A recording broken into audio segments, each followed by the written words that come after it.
समस्त को नमस्कार। आज मु जीवा पथरे भाविली जीवनर प्रत्येक पदक्षेप आमको किसी ना किसी शिखाई थाए।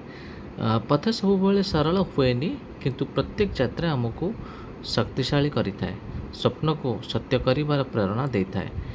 जीवन में समस्या अनेक आसीबो, बाधा भी अनेक आसीबो, किंतु आमर साहस और प्रयास ही आमर सफलतार पथ को सृष्टि करिवो। ସେଥିପାଇଁ ପ୍ରତ୍ୟେକ ଦିନକୁ ନୂଆ ସୁଯୋଗ ଭାବେ ମାନନ୍ତୁ ଏବଂ ସ୍ୱପ୍ନକୁ ଆଗକୁ ଆଣନ୍ତୁ ଏବଂ ଦେଖିବେ ଏହା ଆପଣ କେବେ ମଧ୍ୟ ହାର ନ ମାନନ୍ତୁ। ଚାଲନ୍ତୁ ଆମେ ସମସ୍ତେ ଏକ ପଜିଟିଭ ୱେରେ ପଜିଟିଭ ଯାତ୍ରାରେ ଯୋଗ ଦେବା। ଆଜିର ଭିଡ଼ିଓ ଆପଣମାନଙ୍କ ପାଇଁ ଏତିକି। आशा करुच्ची आपनको भल लगी।